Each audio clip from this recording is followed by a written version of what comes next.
Sunday को special बनाने के लिए। तो स्वागत है अनूप सर आपका। The stage is all yours, welcome on board. Thank you Ajay ji. On passive नमस्कार and merry Christmas to all of you and happy new year. आज का सेशन है संडे का स्पेशल, और आज हम एक ऐसा टॉपिक डिस्कस करेंगे कि इस टॉपिक को अगर आप सुनते हैं ध्यान से तो आपको बहुत सारी चीजें पता चलेगी, और उसको अगर आप प्रॉपर अपने तरीके से उसको अगर एनालिसिस करते हैं तो मुझे ऐसा लगता है कि आपके माइंड के जो क्वेश्चंस इतने दिनों से चलते आ रहे हैं या फिर आगे भी जो क्वेश्चंस होंगे आपके माइंड में वो निकल जाएंगे। तो ज्यादा समय न लेते हैं, डायरेक्ट हम चलते हैं स्क्रीन की तरफ।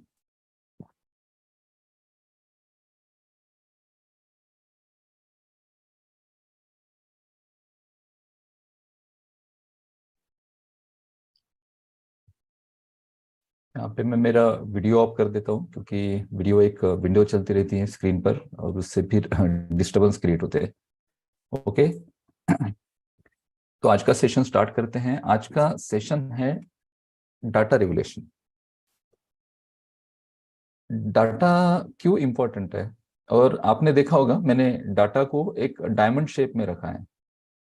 क्यों रखा है मैंने डायमंड शेप में? क्योंकि आज आज की जो फ्यूचर सिचुएशन है, मीन्स बिजनेस की या इंटरनेट की, या फिर किसी भी नए जो एंटरप्रेन्योर होते हैं या फिर जो नए स्टार्टअप्स होते हैं या फिर पुराने जो स्टार्टअप्स हैं, उन सभी को इम्पोर्टेंट है डेटा। अब ये जो मैं डेटा यहाँ पे बोल रहा हूँ, ये हमारा मोबाइल का डेटा नहीं है जिससे हम इंटरनेट एक्सेस करते हैं। डेटा मीन्स आपके पास कस्टमर का कलेक्शन, सिंपल अगर भाषा में अगर कहें, आपके पास कस्टमर्स जो हैं या फिर आपके पास जो यूजर्स हैं या फिर आपके साथ जो लोग जुड़े हैं उनकी सारी जानकारी, उनका मोबाइल नंबर, उनका फोन नंबर, सॉरी उनका मोबाइल नंबर, या फिर उनका अगर लैंडलाइन नंबर होगा कोई तो लैंडलाइन नंबर, उनका ईमेल एड्रेस, उनका पर्सनल एड्रेस, उनका नाम, ये जो सारी जानकारी है इसे हम डेटा कहते हैं। और आपने देखा होगा ऊपर यहाँ पे मैंने एक यहाँ पे एक इमेज लगाई है और यहाँ पे लिखा है डेटा एनालिसिस। तो हम डेटा एनालिसिस करेंगे, और डेटा एनालिसिस के जो जॉब्स है ना, अभी आप यूट्यूब पे या फिर फेसबुक पे आप जाते हैं तो वहाँ पे बहुत सारे कोर्सेस आ रहे हैं डेटा एनालिसिस के। और ये डेटा एनालिसिस का जो अभी जॉब है, ये किसी आईटी से रिलेटेड, कोई अगर वेब डिजाइनर है, कोई आर्किटेक्ट है, आईटी में नए प्रोग्रामिंग को डेवलप करता है, या कोई डेवलपर है, कोडर है, सेम उसी तरह डेटा एनालिसिस का भी एक बहुत बड़ा सेक्टर है मार्केट में, और बहुत ज़्यादा डिमांड है। डेटा एनालिसिस करने वाले जो लोग होते हैं उन्हें हाई सैलरी ऑफर की जाती है बहुत सारे कंपनीज की तरफ से, क्योंकि आज डेटा मैनेज करना, डेटा को गेन करना, और हमारे पास जो डेटा है उसको, उस डेटा को यूज करना, ये बहुत जरूरी हो जाता है किसी भी बिजनेस के लिए। और हर बिजनेस चाहता है कि हम हमारे पास जो डेटा है उसे प्रॉपर तरीके से हम यूज करना है। आज के सेशन में हम देखेंगे कि डेटा क्यों इम्पोर्टेंट है। और आज का स्पेशली मैं आपको जो बताना चाह रहा हूँ, मैं आपको ये बताना चाह रहा हूँ क्योंकि हम क्या कर रहे हैं, स्पेशली ऑन पैसिव क्या कर रही है, और ऑन पैसिव का मेन जो अभी मकसद है, या फिर ऑन पैसिव जिस बिजनेस मॉडल के थ्रू ऑन पैसिव शुरू हुई, तो उसके पीछे क्या ऐसा थॉट रहा होगा, क्या ऐसा आइडिया रहा होगा। बेसिकली हम सारे लोग डेटा कलेक्ट कर रहे हैं। हमारी कंपनी ऐसी है कि जिसने लॉन्चिंग के पहले डेटा कलेक्ट किया, और आगे भी हम डेटा कलेक्ट करेंगे। इस शब्द से आपके इनकम जुड़े हैं। तो आपको इस सब्जेक्ट को समझना बहुत ज्यादा इंपॉर्टेंट है। डेटा ये जो सब्जेक्ट है, इसी सब्जेक्ट से हमारे आने वाले इनकम्स, हमारे आने वाले रेवेन्यूज, और हमारा आने वाला फ्यूचर जुड़ा है। तो डेटा इस सब्जेक्ट को अगर आप समझ जाते हैं ठीक से, तो मुझे नहीं लगता है कि आपके माइंड में कोई डाउट्स होंगे। और आप जो सारे लोग, बहुत सारे लोग माइंड में क्वेश्चन करते हैं कि भाई क्या जरूरत थी हमें इतने सारे फाउंडर्स बनाने की, क्या जरूरत थी ऑन पैसिव को इतने सारे लोगों तक पहुंचने की। तो ये क्वेश्चन जो है ना, ये इजीली आपके दूर हो जाएंगे अगर आप इस टॉपिक को समझ लेते हैं। तो स्टार्ट करते हैं आज के टॉपिक को।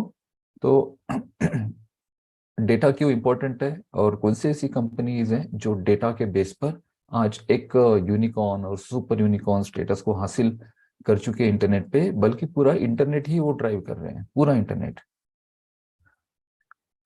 मुझे मैं यहाँ पे एक बात कहना चाहता हूँ। मैंने यहाँ पे एक वर्ड दिया है, डेटा कलेक्टर। अब डेटा कलेक्टर क्या है? इंटरनेट पर जो बड़ी बड़ी कंपनीज है ना, इन कंपनीज को मैं सर्विस प्रोवाइडर कंपनीज नहीं मानता हूँ, मैं इनको डेटा कलेक्टर मानता हूँ। ये सिर्फ डेटा कलेक्ट करते हैं मार्केट से, सिर्फ डेटा। और इन्हें पता है कि डेटा क्यों इंपॉर्टेंट है। एक बार डेटा आ जाए हमारे पास, फिर हम हमारी सर्विसेज को जिस तरह से चाहे उस तरह से बेच सकते हैं, जितनी बार चाहे उतनी बार बेच सकते हैं, सिर्फ एक बार हमारे पास डेटा आ जाए। और डेटा जनरेट करने के जो तरीके हैं, तरीके भी अभी बदल चुके हैं। पुराने तरीके अलग थे, अभी के नए तरीके अलग हैं। और अभी नए किसी बिजनेस को, नए किसी स्टार्टअप को डेटा जनरेट करना इतना आसान नहीं है, पॉसिबल नहीं है, इतना आसान नहीं है। क्योंकि ऑलरेडी ऑलरेडी यूजर्स का जो डेटा है ना, वो ऑलरेडी जो एग्जिस्टिंग कंपनीज है इंटरनेट पर उन तक पहुंच चुका है, वहां पे आपका डेटा स्टोर हो चुका है। उन लोगों ने आपका ऑलरेडी डेटा ले लिया है। अब उस डेटा के थ्रू जो नए प्रोडक्ट वो बनाते हैं, नए जो कुछ बिजनेसेस या फिर नए जो सर्विसेज क्रिएट करते हैं, वो सर्विसेज आप तक पहुंच जाती हैं। तो डेटा ऑलरेडी है इन कंपनीज के पास। अब ये कंपनीज कौन सी है आपको पता है? आपको पता है ये कंपनीज कौन सी है? Basically Google, Facebook, YouTube, Twitter और जस्ट डायल। यहाँ पे और बहुत सारी कंपनीज है, जैसे प्रिंटेस्ट है, कोरा.com है, और उसके बाद टेलीग्राम है। ये भी सारे जो कंपनीज है ना, ये भी डेटा ही कलेक्ट करते हैं मार्केट से। पिंटरेस्ट की अगर मैं बात करूँ तो पिंटरेस्ट एक ऐसी कंपनी है कि जहाँ पे आपको बहुत ज्यादा वैरायटी मिलती है। किसकी?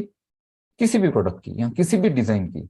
इवन आपको अगर कोई पेंटिंग बनानी है, या फिर आपको कोई अगर एग्जांपल, आपको किसी टाइप का अगर अच्छा शर्ट सिलाना है, या फिर आप कोई पार्टी वेयर कोई ड्रेस सिलाना चाहते हैं, वीमेन स्पेशली अपने जो ड्रेसेस और ये सारी चीजें रहती है ना, उसके डिजाइन्स अगर देखने हैं तो आप सीधे सीधे प्रिंटरेस्ट पे जाते हो। वहां पे इतनी ज्यादा वैरायटी है। क्या मिल रहा है उस कंपनी को? वो फ्री में बस प्रिंटरेस्ट की एप्लीकेशन को डाउनलोड करो, प्रिंटरेस्ट पे जाओ, और वहां पे आपको जो चाहिए वहां पे आपको मिलेगा। आपको किसी घर का डिजाइन होगा, आपको फर्नीचर का डिजाइन अगर चाहिए होगा, आपको कपड़ों का डिजाइन अगर चाहिए होगा, कुछ भी इंटीरियर चाहिए होगा, कुछ भी जो आपको चाहे, वहां पे सिर्फ उस कीवर्ड को टाइप करो, और वहां पे इतने सारे उसके रिजल्ट आते हैं, इतने सारे सर्चेस आते हैं। और वो कंपनी सिर्फ डेटा के बेस पे इनकम कर रही है, हमें कुछ नहीं देना पड़ रहा है। आपको पता है फेसबुक वगैरह ये सारी चीजें, ये कुछ नई चीजें मैं आपको नहीं बता रहा हूँ। पिछले 2-3 सालों से तो हम इन बातों पे बहुत बार बात कर चुके हैं। बट इन सारे सारे टॉपिक को मैं थोड़ा सा अलग एंगल में आपके सामने रखने जा रहा हूँ आज। जो मैं सोचता हूँ, मेरे एंगल क्या है, मैं किस तरह से देखता हूँ इन सारी चीजों को, ये सारी चीजें जो मेरा नजरिया है ना, वो मैं शेयर कर रहा हूँ आपके साथ। तो गूगल की अगर बात करें हम, तो गूगल के पास क्या है एक्चुअली? तो गूगल की थोड़ी हिस्ट्री हम जान लेते हैं। गूगल जो है ना, ये गूगल फाउंड हुई थी 1998 में। और गूगल के दो ओनर है। गूगल के पास डेटा कितना है? गूगल एक ऐसी कंपनी इंटरनेट पर जो सबसे बड़ा सर्च इंजन लेकर उभरा है मार्केट में। अब गूगल ने क्या किया? गूगल ने ऑलमोस्ट पूरी दुनिया का पूरी दुनिया का जो डेटा है वो कलेक्ट कर लिया है गूगल ने। मुझे गूगल के बारे में हमारे फाउंडर है पाकिस्तान से, वसीम अनवर सर, आप सभी लोग जानते हैं। उनके एक सेशन में उनको किसी ने क्वेश्चन किया था कि सर, उनको क्वेश्चन किया था, उन्होंने मुझे बोला था कि अरे अनूप जी, मुझे एक किसी ने पूछा कि गूगल ने तो सारा कब्जा करके रखा है, तो फिर हमें क्या गूगल हमें जगह देगा? यानी गूगल ने सारा कब्जा करके रखा है, क्या गूगल ऑन पैसिव को जगह देगा? एक उस क्वेश्चन को अगर देखेंगे ना, तो क्वेश्चन ऐसे लगता है एक बहुत सा स्टूपिड क्वेश्चन है। बट उस क्वेश्चन में बहुत बड़ी गहराई है कि गूगल ने तो सारा कब्जा करके रखा है, क्या हमें गूगल जगह देगा? इसका मतलब ये है, बेसिकली इसका मीनिंग ये निकलता है कि गूगल ने पूरे मार्केट का, पूरे इंटरनेट मार्केट का, पूरी दुनिया का डेटा कलेक्ट करके रखा है। क्या गूगल हमें डेटा कलेक्ट करने देगा? ऑलरेडी तो सारा डेटा गूगल, यूट्यूब, फेसबुक, इन सारी कंपनीज ने कलेक्ट करके रख दिया है। तो क्या हमें डेटा मिलेगा? जब हम सास कंपनी की बात करते हैं, हम डिजिटल प्रोडक्ट की बात करते हैं, हम नए रेवोल्यूशन की बात करते हैं, हम एआई टेक्नोलॉजी की बात करते हैं, बट ये सारी चीजें हमें जिन लोगों तक पहुंचानी है वो लोग भी तो हमारे पास चाहिए होंगे ना। वो डेटा तो हमारे पास चाहिए होगा, उन लोगों की जानकारी तो हमारे पास चाहिए होगी, ताकि हम हमारे प्रोडक्ट को, हमारी सर्विसेज को उन लोगों तक एटलीस्ट पहुंचा पाए। वो ले नहीं ले वो बात की बात है, पहुंचाना जरूरी है। आपका जो बिजनेस है ना, लोगों तक पहुंचना जरूरी है। वो उस बिजनेस के साथ आए, आपका प्रोडक्ट परचेस करे, आपकी सर्विसेज ले, ये मैटर नहीं करता है, आप उन तक पहुंचना जरूरी है। बट ऑलरेडी पूरी दुनिया का जो डेटा है इन सारी कंपनीज के पास है। और ये शुरुआत हुई थी 1998 में, जब गूगल बना। गूगल एक सर्च इंजन बना। गूगल के पहले याहू था, बिंग था, याहू अभी भी चल रहा है, बट गूगल ने एक नई स्ट्रेटेजी यूज की। गूगल ने क्या किया? गूगल ने अपने अल्गोरिदम इस तरह से सेट किए कि गूगल के जो सर्चेस है ना, वो बहुत जल्दी जल्दी सर्चेस होने लगे। बहुत सारा डेटा गूगल उसके लिए यूज करता था। सर्वर्स गूगल के ऐसे थे कि उस सर्वर्स पे अपलोडिंग और ये सारी चीजें थोड़ी फास्ट होने लगी उस वक्त तो 2G और ये सारी चीजें थी, इतना इंटरनेट एडवांस नहीं था। बट सर्विसेज गूगल ने ऐसी देनी शुरू की कि बहुत सारी जो वेबसाइट्स है, जो बहुत सारी बिजनेसेस है, जो अलग अलग प्लेटफॉर्म पे अपना बिजनेस रन कर रहे थे। और उस वक्त एक स्टार्टअप भी था इंटरनेट का। इंटरनेट उस वक्त नया था, बट बाकी अलग जो प्लेटफॉर्म पे कंपनीज थी, वेबसाइट्स थी, उन्होंने अपने आप को गूगल सर्च इंजन के साथ अपने आप को गूगल सर्च इंजन के साथ अपने आप, गूगल सर्च कंसोल है उसके साथ अपने वेबसाइट को अपलोड करना शुरू किया, और वहां से फिर लोगों के सर्चेस बढ़े। गूगल की अगर बात करें तो पूरी दुनिया में 39 डाटा पॉइंट्स है गूगल के। 39 डाटा पॉइंट्स मीन्स 39 टाइप का डाटा कलेक्ट करता है गूगल। 39 टाइप का। जैसे एग्जांपल, आप किसी वेब पेज पे जाते हो, ठीक है?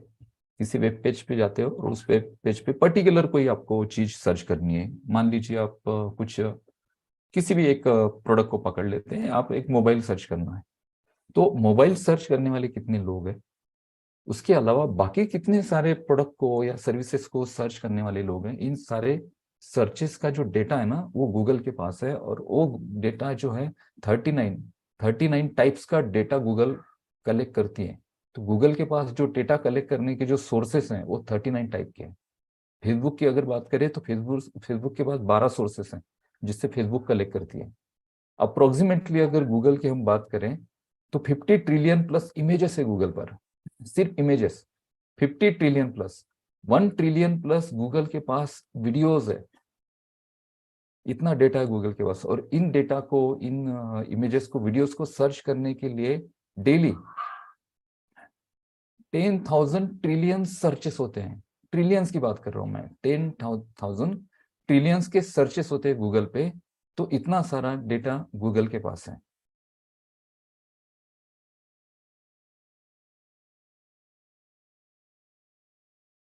और गूगल की अगर बात करें तो गूगल का रेवेन्यू कहाँ से जनरेट करती है गूगल?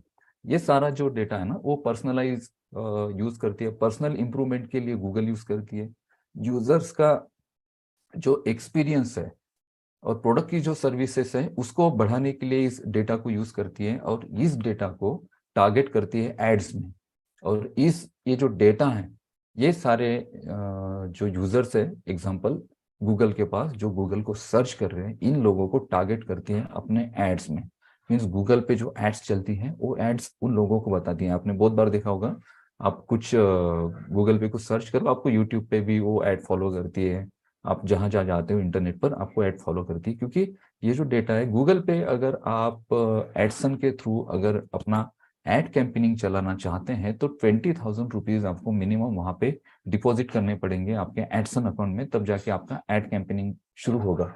और ये 20,000 का भी गूगल का ऑफर चल रहा था। मुझे 2 दिन पहले एक मैसेज आया कि 20,000 अगर मैं डिपॉजिट करता हूँ तो 20,000 का एक्स्ट्रा क्रेडिट मुझे मिलेगा गूगल की तरफ से। यानी मैं 40,000 रुपीज के एड कैंपेनिंग चला सकता हूँ गूगल पे। तो गूगल का जो मेन सोर्स है इनकम का, वो है सिर्फ एडवर्टाइजमेंट। दूसरा कोई सोर्स नहीं है, सिर्फ एडवर्टाइजमेंट। हाँ, गूगल ड्राइव या फिर जीमेल जैसी जो एप्लीकेशन है, जैसे हायर प्रोफेशनल लोग यूज करते हैं, तो उसका एक छोटा सा सब्सक्रिप्शन वो देते हैं। जीमेल पे आपको 10 GB तक डेटा फ्री मिलता है स्टोरेज के लिए। गूगल ड्राइव पे आप स्टोर करते हो, उसके ऊपर अगर डेटा चाहिए तो उसके महीने के कुछ पैसे भरने पड़ेंगे, बट बहुत लिमिटेड अमाउंट है वो। लिमिटेड अमाउंट क्यों है? 100-150 रुपए होंगे, बट 100-150 रुपए को अगर आप करोड़ों लोगों के साथ काउंट करते हैं तो ये बहुत बहुत ज्यादा अमाउंट हो जाता है। तो गूगल की अगर बात करें तो गूगल के पास सबसे ज्यादा डेटा इंटरनेट पर। ओनर कौन है गूगल के? Larry page and Sergey Brin, ये गूगल के ओनर हैं।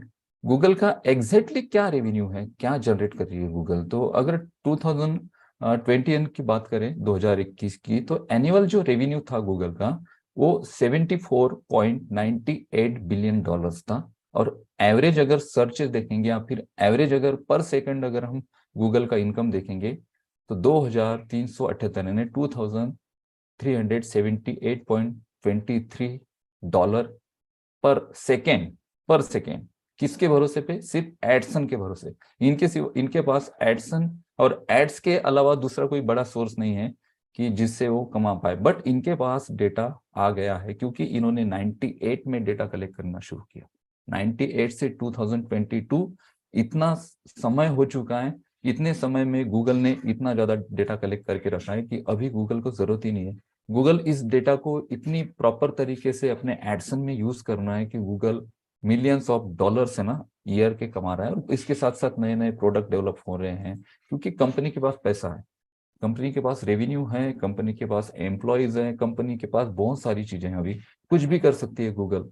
गूगल को अगर कुछ नया प्रोडक्ट लॉन्च करना है उसके लिए मिलियंस में या फिर बिलियंस में, ट्रिलियंस में भी अगर गूगल को डॉलर खर्च करने पड़ेंगे तो गूगल कर सकती है क्योंकि गूगल के पास इतना सारा डेटा है जिसके बेस पे गूगल को बहुत ज्यादा इनकम आता है। ठीक है, नेक्स्ट हम चलते हैं फेसबुक। फेसबुक की अगर हिस्ट्री देखें तो मार्क जुकरबर्ग आपको पता है फेसबुक के सीईओ हैं। इसके अलावा इनके 2-3 दोस्त थे उनके साथ, एडार्डो सेवेरिन, डस्टिन मोस्कोविट्स और क्रिस यूजेस। ये 3-4 दोस्त थे। और फेसबुक का जो एक एप्लीकेशन जो रेडी हुई थी तो ये इसके साथ एक स्टोरी है कि कॉलेज की छुट्टियां चल रही थी और दोस्त एक दूसरे के साथ, सारे जो दोस्त थे वो एक दूसरे के साथ कनेक्ट होना चाहते थे। और फेसबुक का एक प्रोजेक्ट था जो यूनिवर्सिटी से, उनकी जो यूनिवर्सिटी थी हार्वर्ड यूनिवर्सिटी, वहां से वो डेवलप हुआ था। मार्क जुकरबर्ग और बाकी सारे लोगों ने उसे डेवलप किया था, बट मार्क जुकरबर्ग ने उसे कमर्शियल यूज करना चाहा। तो बहुत बड़ी स्टोरी है फेसबुक की, आप सभी को पता है, मैं उस स्टोरी में नहीं जाना चाहता हूँ। आप गूगल पे जाके फेसबुक की हिस्ट्री सर्च कर सकते हैं। हिस्ट्री हमारा टॉपिक नहीं है आज, मैं जस्ट एक नॉलेज के लिए आपको बता रहा हूँ। हमारा टॉपिक है मेन, वो है डाटा। कितना डाटा है फेसबुक के पास? एवरेज अगर फेसबुक का अगर हम देखते हैं तो 2.94 बिलियन मंथली एक्टिव यूजर्स है फेसबुक के पास। 2.94 billion monthly active users Facebook के पास है। 2000 में जब मेटा आया फेसबुक, अभी आप देख रहे होंगे कि मेटावर्स की तरफ जा रहा है, तो उसने अपने जो प्रोडक्ट है उसका नाम चेंज कर दिया, फेसबुक से मेटा कर दिया। 2022 की बात है। उस वक्त ये जो नंबर है ना, ये नंबर और बढ़ा। 1.96 यूजर जो है ना विजिट कर रहे हैं सोशल मीडिया का जो प्लेटफॉर्म है फेसबुक, इस पे। और ये डेली बेसिस पे हो रहा है। 1.96 बिलियन यूजर डेली बेसिस पे फेसबुक पर विजिट कर रहे हैं। और फेसबुक के पास एप्लीकेशंस कौन से हैं? ओवरऑल अगर एप्लीकेशन देखते हैं तो फेसबुक के पास व्हाट्सएप है। व्हाट्सएप एक्चुअली फेसबुक की एप्लीकेशन नहीं थी, बट फेसबुक ने उसे ले लिया। इंस्टाग्राम को कवर कर लिया, एंड मैसेंजर। मैसेंजर के थ्रू कितने सारे लोग कनेक्टेड होते हैं। इंस्टाग्राम की अगर बात करें ना तो इंस्टाग्राम पेज अभी बहुत ज्यादा ट्रेंडिंग चल रहा है। इंस्टाग्राम पे अगर आप कोई निश में कोई आपका सब्जेक्ट है और उस सब्जेक्ट से रिलेटेड अगर आप वहाँ पे पेजेस बनाते हैं और उस सब्जेक्ट से रिलेटेड डेली के वहाँ पे कुछ पोस्ट अपलोड करते रहते हैं, तो आपके वहाँ पे क्या होता है, आपके वहाँ पे फॉलोअर्स बढ़ते हैं।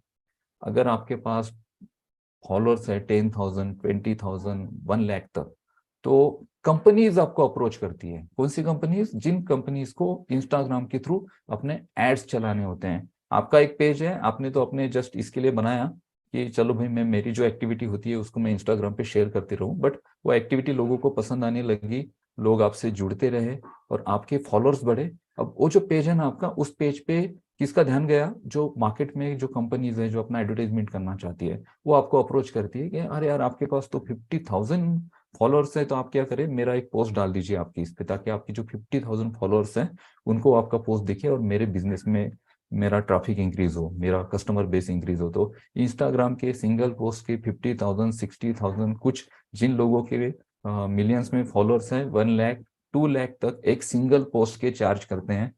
यू कैन इमेजिन कितना इनकम कर रहे हैं। किसके बेस पे? डेटा के बेस पे। 50,000 लोगों का डेटा है उनके पास। अगर आपका कोई इंस्टाग्राम में पेज है और आप 50,000 फॉलोअर्स आपके पास हैं, तो आपको कंपनी अप्रोच करती है और कंपनी बोलती है कि आप एक सिंगल पोस्ट डालो। सिंगल पोस्ट डालने में कितना समय लगता है यार? कुछ नहीं, बिल्कुल नहीं। एक डिजाइन, और डिजाइन भी कंपनी दे देती है, भाई हमारा डिजाइन है, बस आप इसको पोस्ट कर दो, वहां पे थोड़ा सा कुछ वहां पे आप डिस्क्रिप्शन लिख दो या फिर एक वीडियो बना दो उस प्रोडक्ट को आप यूज कर रहे हो, बस आपका 50,000 का जो डेटा है उसे यूज करेगा। इस 50,000 का जो डेटा एक पर्टिकुलर इंस्टाग्राम का जो एक ऐसा व्यक्ति जिसने एक छोटा सा पेज बनाया था बट 50,000 लोगों का डेटा उसके पास है, तो एक सिंगल पोस्ट के वो व्यक्ति 50,000 रुपए कमा रहा है। महीने की 10 अगर पोस्ट वो डालता है तो आप सोचिए कितना 5 लाख रुपीज तक इंस्टाग्राम से लोग अर्निंग कर रहे हैं। ये चीजें तो हम इमेजिन भी नहीं कर सकते हैं कि इतनी इतनी छोटी छोटी चीजों से इनकम आ रहे हैं मार्केट में। बट ये मार्केट में इनकम आ रहे हैं सिर्फ डेटा के वजह से, क्योंकि वो जो इंस्टाग्राम पर जिसका पेज है, जो यूजर है इंस्टाग्राम का, उसके पास 50,000 लोगों का डेटा है। ठीक है, उसके बाद ओनर की अगर बात करें अभी, तो मार्क जुकरबर्ग ओनर है फेसबुक के, आप सभी को पता है, आप इनके बारे में वो स्टडी कर सकते हैं आप चाहे तो गूगल पर। रेवेन्यू की अगर बात करें हम फेसबुक की, तो फेसबुक ने क्या किया, फेसबुक ने 2021 में 117 यानी 117.9 बिलियन डॉलर्स का रेवेन्यू जनरेट किया पूरे फेसबुक से। पूरे फेसबुक मीन फेसबुक के अंदर अंडर जो कंपनीज है, व्हाट्सएप है, इंस्टाग्राम है, इन सभी से एवरेज अगर फेसबुक की बात करें तो फेसबुक ने 60 बिलियन का जो इनकम है ना, $60 बिलियन का, वो फेसबुक पेज से जनरेट किया। फेसबुक का जो पेज है उससे जनरेट किया।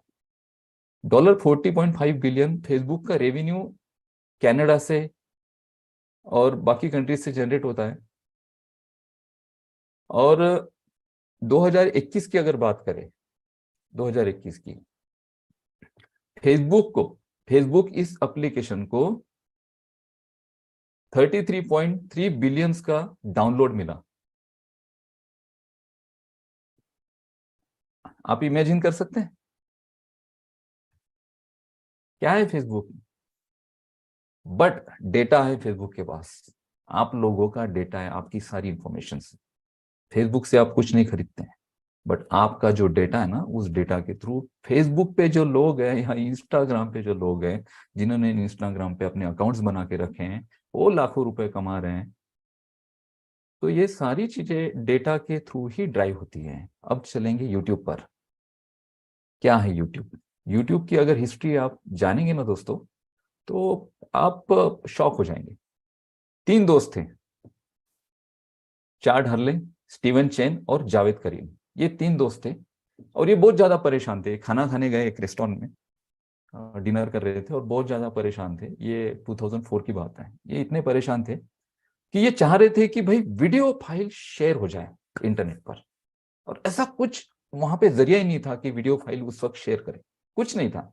बहुत परेशान थे, बहुत परेशान थे। और उनकी बात माइंड में वही चीजें चल रही थी कि भाई क्या ऐसा हम करें, या फिर ऐसा क्या सोर्स हम ढूंढे कि हम जो वीडियो फाइल है उसको शेयर कर पाए। ये 3 मेन ऐसे 3 लोग जिन्होंने आपके पास यूट्यूब दिया, ये फाउंडर है यूट्यूब के, चार्ड हल्ले, स्टीव चेन एंड जावेद करीम। फिर इनके माइंड में एक आइडिया आया कि हम कुछ ऐसा कुछ डेवलप करते हैं कि जिससे हम यूट्यूब का नाम तो उन्होंने बाद में दिया, बट ऐसा हम कुछ चीज ढूंढते हैं, बनाते हैं कि हम वीडियो शेयर कर पाए। तो मई 2000 की बात है, 2005 की, 2005 की। वहां पे क्या हुआ कि उन्होंने एक एप्लीकेशन डेवलप की जिसका नाम था यूट्यूब। यूट्यूब को उन्होंने रजिस्टर्ड भी कर लिया। और एक जूम में, ये जो जावेद करीम है ना, इन 3 फाउंडर्स में से एक, जूम में एक छोटा सा उन्होंने 19 सेकंड का वीडियो बनाया था खुद का। जब वो जूम में एक हाथी है और वो हाथी से बात कर रहे हैं, छोटा सा वीडियो है, वो बनाया था। फिर उसको सितंबर 2005 में उसे अपलोड किया, अपलोड करने के बाद उसमें कुछ व्यूज आए, लोगों को पता नहीं था ये क्या था। स्टार्टअप देखिए, शुरुआत देखे देखे कहाँ से हुई। एक टेबल पे बैठे थे, खाना खा रहे थे, माइंड में एक क्वेश्चन चल रहा था कि वीडियो को हम किस तरह से शेयर करें। वहां से इनोवेशन क्रिएट हुआ, एक एप्लीकेशन बनी यूट्यूब, और छोटा सा वीडियो एक 19 सेकंड का उन्होंने उस वक्त शेयर किया। क्या जब वो 19 सेकंड का वो वीडियो शेयर कर रहे थे, क्या उनके माइंड में ऐसा था कि ये जो मैं एक 19 सेकंड का वीडियो शेयर कर रहा हूँ, एक छोटा सा जो हमने एक मजाक मजाक में जो एप्लीकेशन बना दिया, ये पूरे इंटरनेट के ट्रैफिक को ड्राइव करेगा, आने वाले फ्यूचर के लर्निंग प्रोग्राम को रन करेगा। अभी जितने भी लर्निंग प्रोग्राम चल रहे हैं ना, ये सारे सारे यूट्यूब के माध्यम से चल रहे हैं। यूट्यूब पे देखिए कितने कंटेंट क्रिएट हो रहे हैं, और ये कंटेंट कब से क्रिएट होने शुरू हुए, ये भी बात पे आएंगे हम। ठीक है, उसके बाद क्या हुआ, नवंबर में एक वेंचर कैपिटल कंपनी है, उन्होंने इनके प्रोजेक्ट में $3.5 मिलियन का इन्वेस्टमेंट किया, और ये बिजनेस इनका शुरू हुआ। बाद में फिर इसका पब्लिशमेंट शुरू हुआ। फिर ये जब जैसे बिजनेस शुरू हुआ, उसके बाद 2006 में गूगल ने एक्वायर कर लिया था फेसबुक, अपने यूट्यूब को।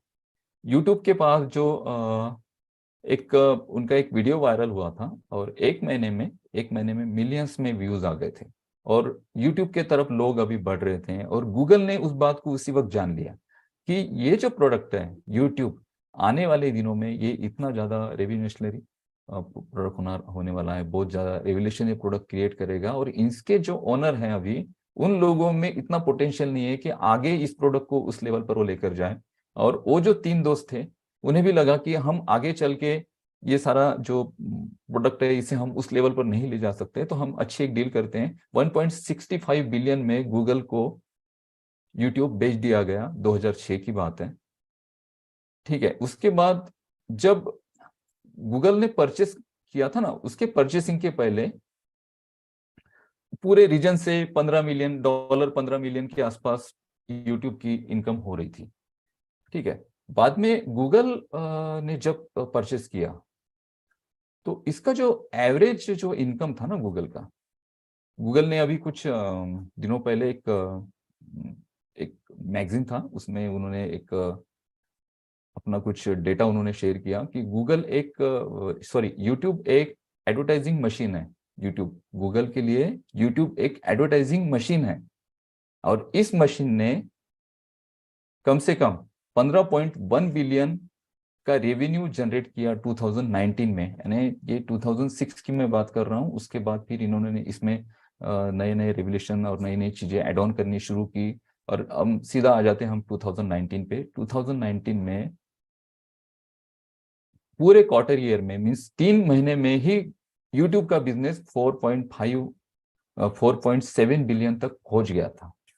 आपको पता है ये कितना अमेजिंग है। एक छोटा सा एक एप्लीकेशन, और वो छोटे से एप्लीकेशन को इसलिए बनाया गया कि हम हमारा वीडियो शेयर करें, बट वो एप्लीकेशन की कंपनी बनी, उस कंपनी को किसी बड़े कंपनी ने खरीद लिया। अब वो कंपनी उस प्रोडक्ट को ड्राइव कर रही है।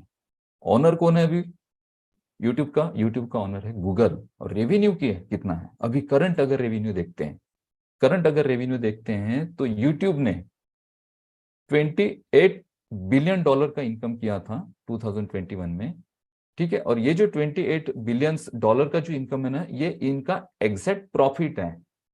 इनकम इससे बड़ा हो गया था, ये प्रॉफिट की मैं बात कर रहा हूँ। जो गूगल का जो पार्टनर प्रोग्राम है यूट्यूब के माध्यम से जो चलता है, जिसमें एडसन, जैसे आप यूट्यूब पे कोई वीडियो बनाते हो और आप आपके चैनल को मोनेटाइज करते हो, तो गूगल के जो पार्टनर प्रोग्राम में आप जा सकते हो। तो 55% तक जो रेवेन्यू है ना गूगल अपना, वो अपने पार्टनर्स में शेयर करता है, एडसन से जो रेवेन्यू जनरेट होता है।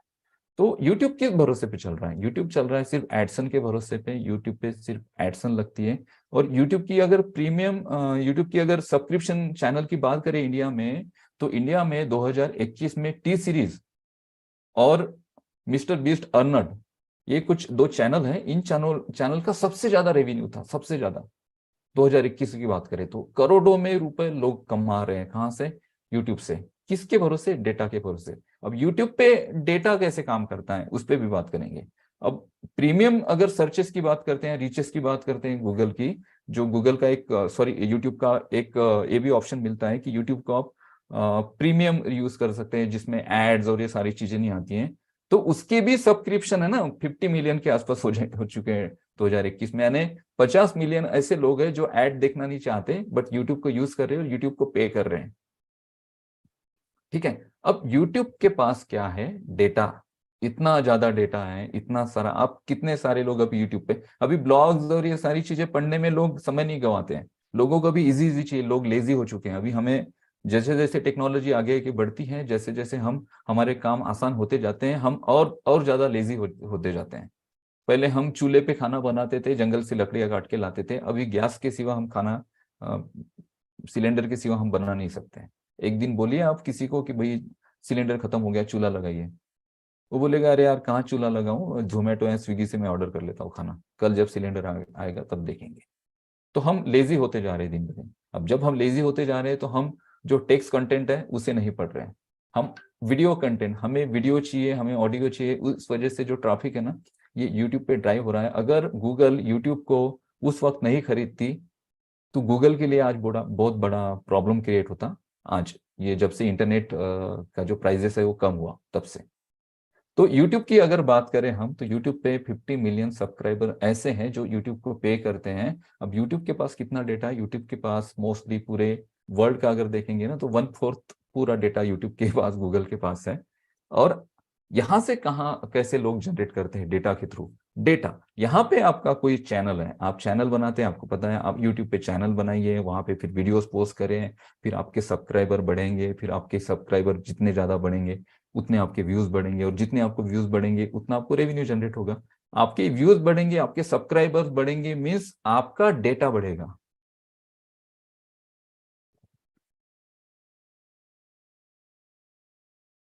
स्क्रीन दिख रही है ना sir? No sir, screen off हो गई है सर अभी नहीं दिख रही। Okay okay. सर। थोड़ा सा लाउडली अगर आप आवाज मेरा वॉइस आ नहीं रहा है क्या? कम आ रहा था सर, यूट्यूब पे कमेंट्स आ रहे थे। अभी ठीक है। अच्छा अभी ठीक है। अच्छा अच्छा, मैं बढ़ा देता हूँ साउंड। स्क्रीन कहाँ है मेरी?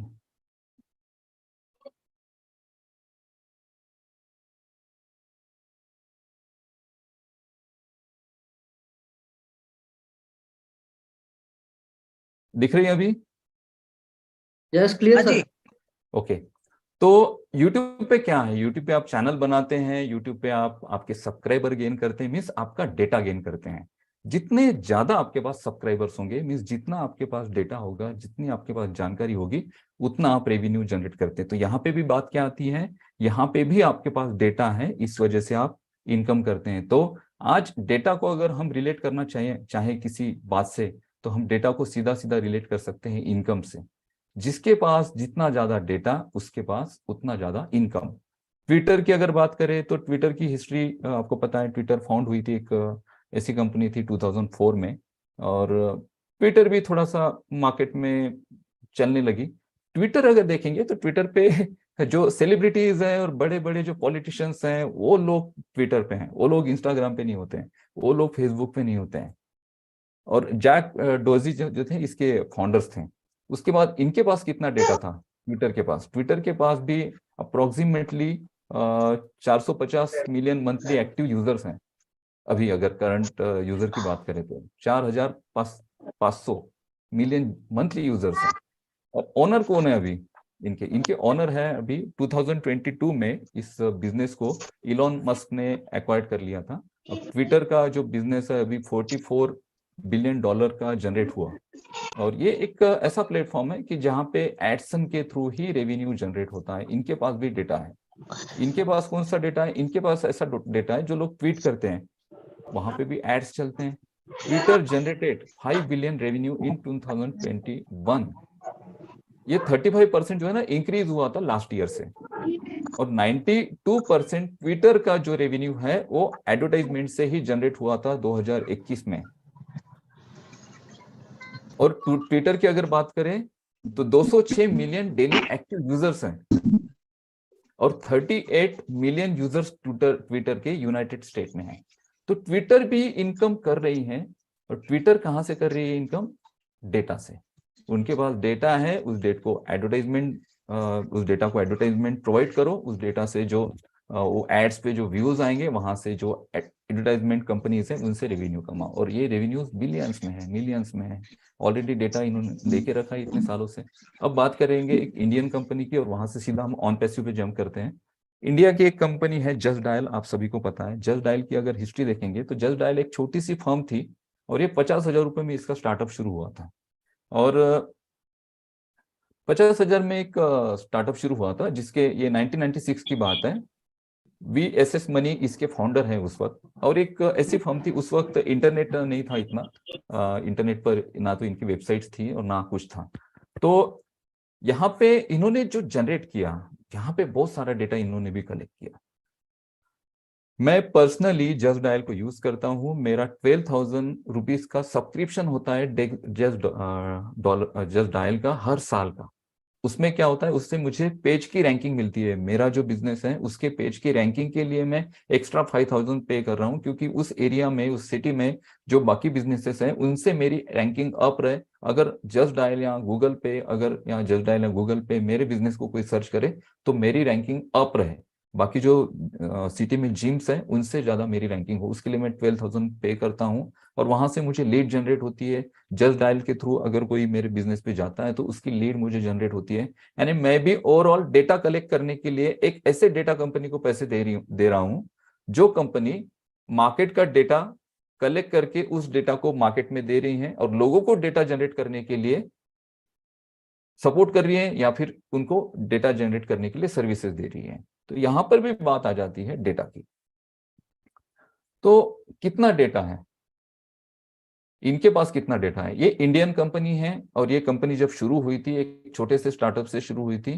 50,000 रुपीज से इन्होंने VSS मनी जो है इन्होंने शुरू की थी 2096 में। और उस वक्त सिर्फ इन्होंने जो डेटा कलेक्ट किया वो मैनुअल डेटा कलेक्ट किया पूरा। उस वक्त जो एम्प्लॉयज थे इनके पास बहुत कम एम्प्लॉयज थे। लेकिन अभी जब इंटरनेट आया, इंटरनेट पर जब सर्चिंग बढ़े, तो जस्ट डायल एक ऐसी कंपनी है कि जस्ट डायल को आप फोन करो, आपको जो इन्फॉर्मेशन चाहिए वो मिल जाती है। आपको प्रोडक्ट लेना है, कुछ भी, वो आपको मैसेज कर देते हैं, मेल कर देते हैं, और आपको कहते हैं कि सर क्या आपका क्या बिजनेस है। तो आप कहते हैं कि भाई मेरा ये बिजनेस है। तो हमारे पास एक पार्टनर प्रोग्राम है, हमारे पास एक ऐसा प्रोग्राम है कि आप जस्ट डायल में एज अ पार्टनर आ सकते हैं, या फिर जस्ट डायल में आपकी बिजनेस को आप रजिस्टर्ड कर सकते हैं। किसी का माइक शुरू है शायद। जस्ट डायल में आप किसी अपने आप को रजिस्टर्ड कर सकते हैं और आपके बिजनेस को यहाँ से ग्रो कर सकते हैं। तो ये ऑफर करते हैं आपको जब आप इनको कॉल करते हैं। तो ये ऑफर क्यों करते हैं कि इन्हें दो टाइप का डेटा चाहिए। एक तो कस्टमर्स का डेटा, ऐसे कस्टमर्स जिन तक ये चीजें पहुंचाई जाए, और दूसरा ऐसे कस्टमर्स जिनसे ये सब्सक्रिप्शन ले सके। तो इनका सब्सक्रिप्शन बेस पे काम चलता है। जस्ट डायल की ये स्क्रीन शायद, रोहित जी स्क्रीन किसी ने ऑफ की शायद, दिख रही है अभी? बोर तो नहीं हो रहे आप लोग शायद? Sir okay. नहीं नहीं सर, बहुत बढ़िया चल रहा है। तो इनके पास भी डेटा है, लेकिन इनके डेटा का इनकम करने का जो मेन सोर्स है वो है सब्सक्रिप्शन। जस्ट डायल का ऐसा कोई पेज नहीं है कि जहां पे एड्स चलती हैं। जस्ट डायल की ऐसी कोई बहुत बड़ी वेबसाइट नहीं है जहां पे एड्स चलती हैं। But just dial subscription base पे लोगों के सब्सक्रिप्शंस लेती है और उनको डेटा प्रोवाइड करती है। तो जस्ट डायल भी कमा रही है डेटा के बेस पे। और जस्ट डायल का इनकम कितना है, कॉल की अगर बात करें तो 1 मिलियन कॉल्स डेली बेसिस पे, यानी डेली 1.9 मिलियन लोग कॉल करते हैं जस्ट डायल को। इंडिया की मैं बात कर रहा हूं। और सर्चेस की अगर बात करें तो 1125.7 मिलियन ऑनलाइन सर्चेस है just dial. 1.16 million unique visitor है डेली बेसिस पर जस्ट डायल पर। 7.22 मिलियन डेली पेज व्यूज, यानी 7.22 70 लाख के आसपास, 75 लाख के आसपास इंडिया से लोग, इंडिया से या फिर यूके से भी, यूनाइटेड स्टेट से भी यहाँ पे सर्चेस आते हैं, बट इंडिया से ज्यादा क्यूरीज आती हैं। तो ये एवरेज मिलियन में इनके डेली पेज व्यूज हैं। और ये जो कंपनी है, इस कंपनी का एक रिकॉर्ड है कि यूएस में इसको जस्ट डायल को 3.4 मिलियन एप्लीकेशन को डाउनलोड किया गया मोबाइल प्लेटफॉर्म पे। 3.4 मिलियन। क्यों? क्योंकि इनके पास डेटा है। ओनर की बात करें आगे, अभी अगर ओनर की बात करें तो 16 जुलाई 2021 की बात है, यानी इसी साल मुझे मैसेज भी आया था, इसी साल रिलायंस ने जस्ट डायल को खरीद लिया है। मीन्स 3,497 3,497 करोड़ रुपए में जस्ट डायल को खरीद लिया है। किसने? रिलायंस ने। इतने शेयर्स थे उनके खरीद लिए। मुझे मैसेज आया था, सर आपका जो सब्सक्रिप्शन है वो अपडेट कर लीजिए, क्योंकि रिलायंस ने खरीद लिया है जस्ट डायल को और बाद में अभी पैकेजेस की जो रेट है बढ़ने वाले हैं। मैंने कहा ठीक है, जब देखेंगे उस वक्त। अभी आप 1 महीने पहले, 6 महीने पहले कॉल कर रहे हैं, अभी तो 6 महीने बचे हैं उस सब्सक्रिप्शन को खत्म होने में। या फिर उस वक्त मैं देखूंगा कि भाई मुझे जस्ट डायल के साथ कंटिन्यू करना है या नहीं है, या फिर मैं कुछ नए सोर्सेज ढूंढूंगा मेरे लिए ट्रैफिक जनरेट करने के। तो 3,497 करोड़ रुपए में जस्ट डायल को अभी खरीद लिया है रिलायंस ने। क्यों खरीदा? क्या जरूरत थी रिलायंस को? रिलायंस को चाहिए डेटा, सिर्फ डेटा के लिए खरीदा गया है। और ये जो कंपनी थी जस्ट डायल, उनके जो ऑनर थे उन्होंने सोचा यार मैंने भी 98 में शुरू किया था, अब 20-25 साल हो गए हैं, अभी मैं क्या ये टेंशन पालू, चलो मैं इस कंपनी को बेच देता हूँ। 50,000 से शुरू हुई कंपनी और 4,000 करोड़ में बिक गई। 50,000 की कंपनी शुरू हुई थी, 4,000 करोड़ में बिक चुकी है मार्केट में। उन्होंने भी पैसे लेके उन्होंने चाहा कि चलो अब मैं थोड़ा स्ट्रेस से दूर होता हूँ, शांति का लाइफ जीते हैं, चलो ये जो फंड इतना आया है इसको कहीं दूसरी और इन्वेस्ट करेंगे और इतना स्ट्रेस में नहीं रहेंगे। बट रिलायंस ने स्ट्रेस ले लिया, क्योंकि डेटा मैनेज करना इतना आसान नहीं है। कितने एम्प्लॉयज हैं? बहुत सारे, लाखों में एम्प्लॉयज है जस्ट डायल के पास। और जस्ट डायल का रेवेन्यू अगर हम देखेंगे तो जस्ट डायल का जो रेवेन्यू है ना, वो भी 500 करोड़ है इंडिया की बात करें तो। ये 31 मार्च की बात है 2021 की। 500 करोड़ जस्ट डायल भी कमा रही है सिर्फ डेटा के बेस पे। तो ये मैं आपको ये समझाना चाह रहा था कि डेटा क्यों इंपॉर्टेंट है, और ये जितनी भी कंपनीज है इंटरनेट पर, ये डेटा पे इतना फोकस क्यों करती हैं। और ये जो अभी डेटा जनरेट करने के ऑप्शंस थे, जैसे मैंने कहा, जैसे गूगल ने मार्केट को पूरे वेब पेजेस दे दिए, बहुत बहुत वेबसाइट्स के सर्चेस दे दिए, यूट्यूब जैसा ऑप्शन दे दिया, वीडियो कंटेंट और ये सारे, तो ऑलमोस्ट 1/4 ऑफ डेटा पूरे वर्ल्ड का वो गूगल के पास है, फेसबुक के पास है, ट्विटर ने भी बहुत सारा डेटा जनरेट कर लिया है। और जस्ट डायल जैसी जो लोकल कंपनीज है, वो जो किसी कंट्री पे चलती हैं, जैसे इंडिया में जस्ट डायल बेसिकली चलती हैं, तो बहुत सारी ऐसी कंपनीज होगी जो अलग अलग कंट्रीज में भी अपने बहुत सारी जस्ट डायल जैसी कंपनीज होगी, इन सारे लोगों ने डेटा जनरेट कर लिया है। अगर इंफॉर्मेशन किसी को लेनी है तो लोग जस्ट डायल को कॉल करेंगे, अगर ट्विटर पे कोई ट्वीट करना है तो ट्विटर पे जाएंगे, वीडियो अगर देखना है तो यूट्यूब पे जाएंगे, अपने सोशल मीडिया से जुड़ना है तो फेसबुक के पास जाएंगे, सर्चेस अगर चाहिए, इंफॉर्मेशन चाहिए, इमेजेस चाहिए, वीडियोस चाहिए तो गूगल के पास जाएंगे, अगर कुछ एक्स्ट्रा ऑर्डिनरी कुछ सर्च करना है, कुछ डिजाइन सर्च करने हैं तो पिंटरेस्ट के पास जाएंगे, कोई क्वेश्चन अगर पूछने हैं तो quora.com के पास जाएंगे। quora.com पता है क्या? quora.com एक ऐसी एप्लीकेशन है दोस्तों, आपको मैं बताना चाहूंगा कि quora पे आप एक आपका अकाउंट बनाओ और आपके क्वेश्चन पूछो, आपके माइंड में जो भी क्वेश्चन आता है वहां पे लिख दो, वहां पे बहुत सारे लोग मिलते हैं जो आपके क्वेश्चन के आंसर देते हैं। मैं कोरा पे पिछले 2 साल में बहुत ज्यादा लिखता था, उस पर इतने लिखता था। स्पेशली अर्चना ने बहुत ज्यादा ब्लॉग लिखे हैं कोरा पे, इतने ज्यादा लिखे हैं कि उन्होंने एक ब्लॉग लिखा था, थोड़ी वो अर्चना जी थोड़ी स्पिरिचुअल है तो उन्होंने एक दुर्गा चालीसा पे ब्लॉग लिखा था, तो उस ब्लॉग को 50,000 लोगों ने देखा उस ब्लॉग को, और कितने सारे लोगों ने लाइक किया। अब क्या क्या इससे क्या मिला किसी को?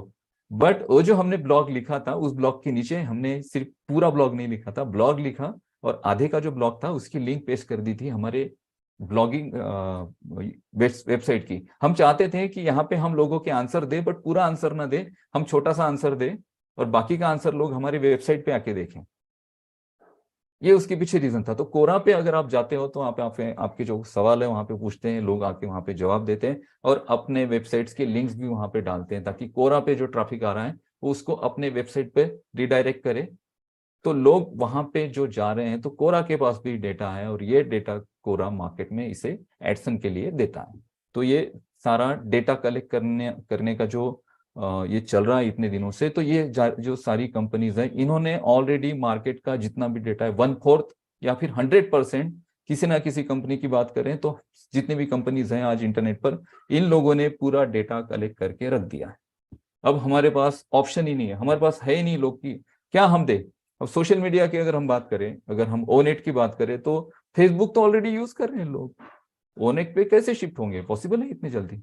सर्च इंजन तो हमारे पास है नहीं, गूगल पे लोग जाते हैं, यूट्यूब जैसा प्लेटफॉर्म हमारे पास है नहीं, वहां पे देख लेते हैं लोग। जस्ट डायल जैसी सर्विसेज हमारे पास है नहीं, वो तो ऑलरेडी लोग ले रहे हैं सर्विस। लोगों के पास ये सारे ऑप्शंस हैं, लोगों का डेटा भी वहां पे है, और वहां पे सर्विसेज उनको मिल रही है, और डेटा के थ्रू कंपनीज भी कमा रही हैं, जो लोग कंटेंट बना रहे हैं वो भी लोग कमा रहे हैं, जो ब्लॉग पोस्ट लिख रहे हैं वो भी कमा रहे हैं। तो फिर हमें क्यों डेटा मिलेगा? ऑलरेडी डेटा तो, पूरे मार्केट का डेटा इन सारी कंपनीज ने अपने साथ ले लिया है। और ये बात पता थी मिस्टर ऐश मुफारिक। अभी चलते हैं हम हमारे मेन टॉपिक पे।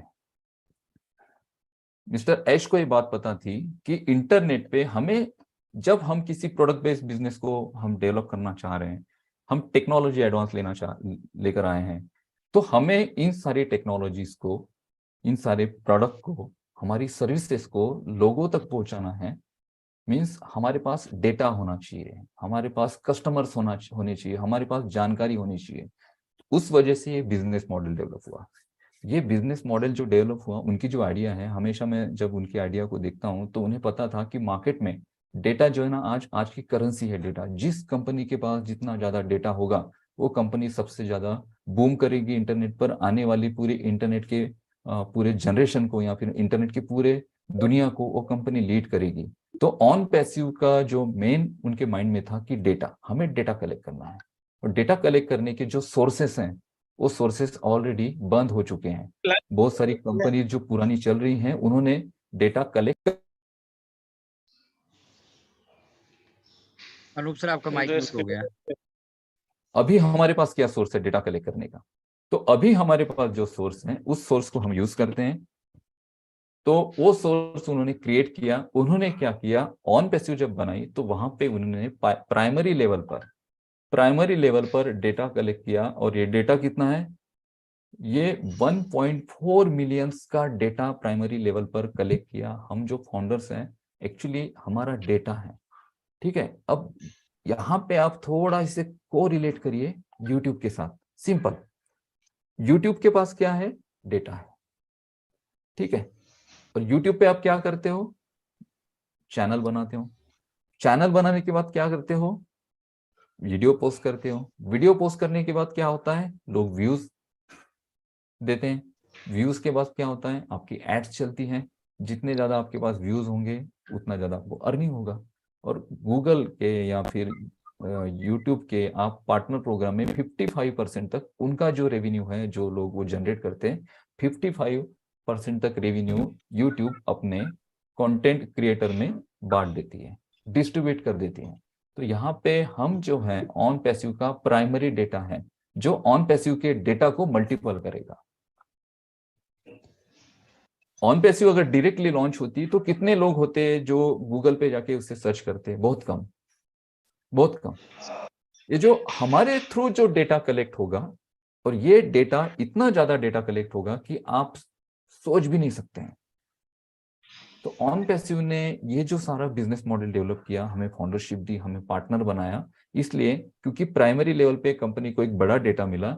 और ये 14 मिलियंस जो 1.4 मिलियन जो कंपनी के यूजर्स हैं, ब्रांड एम्बेसडर्स हैं, और हम कंपनी के फाउंडर भी हैं। हमें ब्रांड एम्बेसडर कहा क्योंकि हमारे डेटा के थ्रू कंपनी अपना डेटा बढ़ाएगी। और जितना डेटा कंपनी के पास बढ़ेगा, जितना ज्यादा यूजर्स तक ऑन पैसिव पहुंचेगा, उतना ज्यादा अर्निंग होगा ऑन पैसिव को। और ऑन पैसिव के पार्टनर प्रोग्राम में जो लोग शामिल हुए, यानी ऑन पैसिव में जो लोग फाउंडर बने उन लोगों को। अब हम बात करेंगे कंपनी के प्रोडक्ट की। कुछ दो प्रोडक्ट की मैं बात करता हूँ। सारे प्रोडक्ट तो हम यहाँ पे नहीं स्टडी कर पाएंगे, क्योंकि इन प्रोडक्ट के लिए मैं अलग से एक डेडिकेटेड वीडियो बनाने वाला हूँ। तो हम ओ ट्रिम की अगर बात करें, तो कंपनी को ये पता था कि मार्केट में अभी प्रोडक्ट चल रहे हैं, बट हम ऐसा कुछ उसमें ऐड करें कि वो प्रोडक्ट तो चलता रहे, बट उस प्रोडक्ट के थ्रू हम डेटा भी कलेक्ट कर पाए। तो ओ ट्रिम में जब आप यूआरएल ट्रिम करते हैं, कस्टम यूआरएल बनाते हैं, और उस यूआरएल को अगर किसी को भेजते हैं, तो उस यूआरएल को टारगेट किया जाता है। मींस उस यूआरएल पे कितने क्लिक्स आ रहे हैं, कितने सर्च आ रहे हैं। यहाँ पे ओ ट्रिम में आपको एक पेज दिखेगा। इस पेज में आप देखिए टारगेट टारगेटेड यूआरएल, और लास्ट में देखिए क्लिक्स, यानी आपने अगर कोई यूआरएल ट्रिम की तो उस यूआरएल को कितने लोगों ने टारगेट क्लिक किया, उसका आपको एक डेटा आपके पास आ जाता था। और ये डेटा अगर कोई जैसे मेरे जैसा कोई पर्सन है तो मैं इस डेटा को ऑब्वियसली मेरे बिजनेस में यूज करूंगा। मेरे पास डिटेल आ गई, मैं उन्हें अपने मार्केटिंग कैंपेनिंग में इन्वॉल्व करूंगा उन लोगों को। सिर्फ मैंने तो एक लिंक ही सेंड की थी और ये ऑटोमेशन मोड पे हुआ। अभी ऐसा कोई प्रोडक्ट नहीं है मार्केट में। कंपनी को पता है कि हमें डेटा कलेक्ट करने की कुछ नए नए आइडियाज लेके आने पड़ेंगे, तो ओ ट्रीम एक बहुत बड़ा आइडिया है। आगे तो बहुत सारी चीजें हैं, मैं छोटी सी चीज बता रहा हूँ। ओ ट्रीम एक बहुत बड़ा आइडिया है। ओ टीम पे आप जाके सिंपल आपकी यूआरएल को शॉर्ट करते हैं, कस्टम यूआरएल बनाते हैं, किसी को सेंड करते हैं, वो व्यक्ति उस पर क्लिक करता है, आगे किसी को भेजता है, वो क्लिक करता है, उसके आगे वो यूआरएल जाती है, वहां पे क्लिक के साथ क्लिक्स होते हैं और यहाँ पे उसका सारा डेटा जनरेट होता है। इस डेटा को यूज करिए आप आपके बिजनेस में जहां पे आप यूज करना चाहते हैं, या फिर इस डेटा को कंपनी भी टारगेट करेगी नए मार्केट को, नए अपने प्रोडक्ट को देने में, तो यहाँ से डेटा कलेक्ट होगा। तो हमारे सारे प्रोडक्ट जो है ना, इसका मेन सोर्स है डेटा कलेक्ट करना। अब हम बात करेंगे ओमेल की। ओमेल के बारे में कुछ जो मैंने स्टडी की वो आपको बताना चाहता हूँ, जो मेरे पॉइंट ऑफ व्यू है ओमेल के बारे में। ओमेल पे आप जाते हैं तो आपको वहां पे ऑप्शंस मिलते हैं, इनबॉक्स है, प्रायोरिटी है, आपके कोई मेल है जो प्रायोरिटी में आप रखने चाहते हैं, ड्राफ्ट में आपने जो मेल राइट किया, लिखा है और आप सेंड नहीं कर पा रहे तो आपको ड्राफ्ट में वो मिलेगा। सेंट मेल में आपने कितने मेल सेंड्स किए वो मिलेगा। आउटबॉक्स में जो मेल आपका सेंड नहीं हुआ वो आउटबॉक्स में मिलेगा। उसके बाद शेड्यूल करके रख सकते हैं, आपको कोई मेल पोस्ट करना है पर्टिकुलर समय पे, शेड्यूल करके रख सकते हैं। ट्रैश, जो मेल आपने डिलीट किया वो ट्रैश में आपको मिलेगा और ट्रैश में जाके आप उसे वापस से डिलीट कर सकते हैं। फोल्डर, आपके लिए एक फोल्डर क्रिएट कर सकते हैं जहां पे आप आपका सारा डेटा रख सकते हैं। इसके अलावा सबसे इंपॉर्टेंट जो फीचर है वो है फॉलोअप। इस बात को समझिए, फॉलोअप का। अब ये टॉपिक थोड़ा सा समझिएगा यहाँ पे। जैसे एग्जांपल, मैं कोई मार्केटिंग कैंपेनिंग रन कर रहा हूं मेरे बिजनेस के लिए, और ये मार्केटिंग कैंपेनिंग जो है ना ईमेल मार्केटिंग के थ्रू हो रहा है। अब गूगल से अगर मैं ईमेल मार्केटिंग करना चाहता हूं जीमेल के माध्यम से, तो मैंने लास्ट एक सेशन में बताया था कि हम किस तरह से वहां पे टेम्पलेट्स बना सकते हैं, किस तरह से वहां पे हमारे कस्टमर्स को, उनके मेल्स को वहां पे बल्क मेल मैसेज सेंड कर सकते हैं। ठीक है, वहां पे गूगल में कुछ एक्सटेंशन भी हमें ज्वाइन करने होते हैं जीमेल के साथ, ये होता है। बट बेसिकली जो मार्केटिंग कैंपेनिंग चलते हैं वो जीमेल से नहीं चलते हैं, वो आउटसोर्सेस कुछ एजेंसीज हैं या फिर कुछ अलग से कुछ प्रोडक्ट आपको परचेस करने पड़ेंगे ताकि आपके मार्केटिंग जो हो ऑटोमेशन मोड पे हो। तो mailchimp.com जैसे प्रोडक्ट है। मेलचिम्प की अगर हम बात करें तो मेलचिम्प पे आप एक अकाउंट बना सकते हैं और वहां से अपने बिजनेस कैंपेनिंग को लॉन्च कर सकते हैं। तो क्या होगा कि आपको अलग किसी, आपके पास जीमेल तो है बट मेल सेंड करने के लिए थर्ड पार्टी को यूज करना पड़ेगा, आपको किसी ऐसी एजेंसी को यूज करना पड़ेगा जो आपको मेल्स की सर्विस दे, मेल्स को ऑटोमेशन मोड पर भेजने की सर्विस दे, मेल का फॉलोअप लेने की सर्विस दे ऑटोमेशन मोड पर। जीमेल पे अगर आपके 100 क्लाइंट है, आपने उनको मेल भेज दिया आज और कल आप वापस से भेजना चाहते हैं तो उसी पूरे डेटा को कॉपी करके वापस से आपको मेल भेजना पड़ेगा। ऑटोमेशन नहीं है वहां पे। ऑटोमेशन के लिए आपको किसी थर्ड पार्टी एप्लीकेशन के पास जाना पड़ता है, एप्लीकेशन डाउनलोड करनी पड़ती है और उस एप्लीकेशन का सब्सक्रिप्शन आपको पे करना पड़ता है। ठीक है, और उस सब्सक्रिप्शन जब वहां पे करते हो तो वहां पे आप टेम्पलेट्स बना सकते हैं और जितने आपने 500 मेल अगर भेज दिए तो उसका आप एक टाइमिंग सेट करके रख सकते हैं फॉलोअप का, कि आज मैंने इन 500 लोगों को मेल सेंड किए और कल ठीक 12 बजे इन लोगों को एक फॉलोअप जाना चाहिए या 2 दिन बाद इन सारे मेल्स को एक फॉलोअप जाना चाहिए। वो आपको फॉलोअप्स के वहां पे जो डेट्स हैं उसको सेट करके रखिए ऑटोमेशन मोड पर और फॉलोअप्स आपके होते रहेंगे। तो अगर आप जीमेल यूज करते हैं तो आपको अभी करंट सिचुएशन में अगर ऑटोमेशन मोड पर किसी को मैसेजेस सेंड करने हैं, फॉलोअप जनरेट करना है, तो आपको थर्ड पार्टी एप्लीकेशन की जरूरत पड़ेगी जहां पे आपका जो कंपनी मेल है उसे आप इंटीग्रेट करेंगे और उस मेल के थ्रू वहां से कैंपेनिंग रन होगा, वहां से ऑटोमेशन लॉन्च होंगे और वहां पे आपको उसके लिए पे करना पड़ेगा।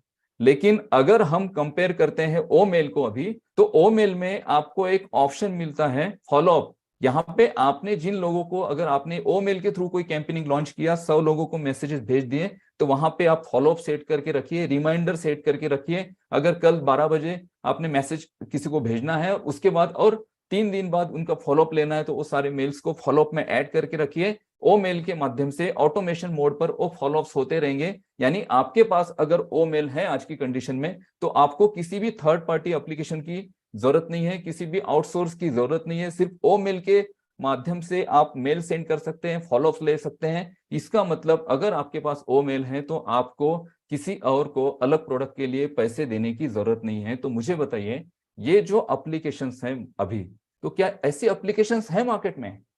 नहीं है। अभी ज्यादा से ज्यादा जीमेल का यूज होता है, याहू यूज करने वाले बहुत कम लोग हैं। रेडिट मेल अगर देखेंगे तो बहुत बहुत सिंपल इंटरफेस है रेडिट मेल का, कुछ नहीं है रेडिट मेल में। यहाँ पे आपको इतने अच्छा यूजर फ्रेंडली डैशबोर्ड मिला है, इतने ऑप्शन मिले हैं। वीडियो मेल पे अगर क्लिक करेंगे तो वीडियो मेल आप किस कलर में भेजना चाहते हैं उसके भी आपको ऑप्शन मिलते हैं।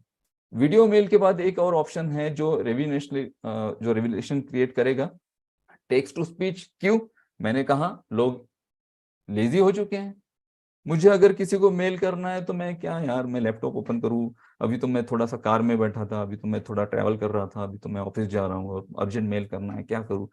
कहाँ घर पे जाना पड़ेगा वापस और लैपटॉप ओपन करना पड़ेगा और उसके बाद फिर मुझे मेल सेंड करना पड़ेगा।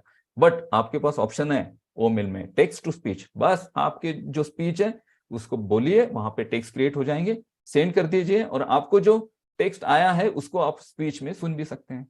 आपको किसी ने मेल कर दिया, आप कुछ भी काम कर रहे हो, हाँ मेल कर दिया, चलो मुझे पढ़ने की जरूरत नहीं, मैंने उसको ऑन कर दिया, उसका जो स्पीच है मुझे सुनाई दे रहा है और मैं यहाँ पे अपने जो काम को भी कर रहा हूँ, अपने काम को करते करते मैं अपने मैसेजेस को भी, मेल्स को भी पढ़ रहा हूँ। तो आप सोचिए दोस्तों कि ये जब प्रोडक्ट आएंगे मार्केट में तो क्या होगा, और ये सारे प्रोडक्ट मार्केट में डेटा कलेक्ट करेंगे।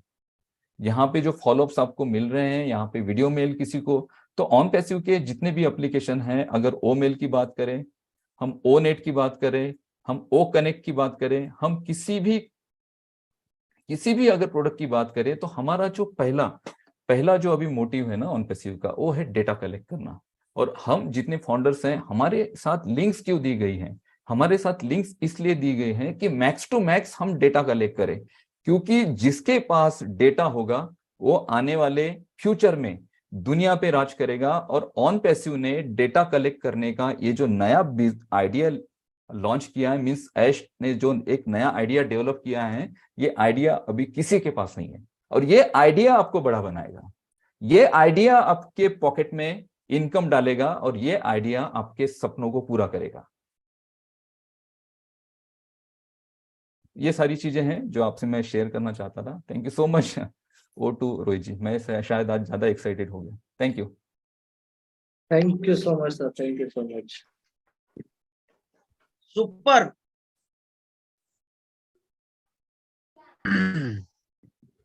Excellent excellent excellent Anoop sir. और मजा आ गया आज डाटा संडे की जो आपने दिन बना दिया आज का हमारा डाटा के ऊपर। जो चीजें आपने आज हमें बताई वो हमारे लिए, मेरे लिए तो स्पेसिफिकली मैं अपनी बात बताता हूँ, बहुत नई थी। और yes ladies and gentleman, data is next currency. तो डाटा को आप एक करेंसी की तरह भी देख सकते हैं, और अगर आपके पास डाटा है, आप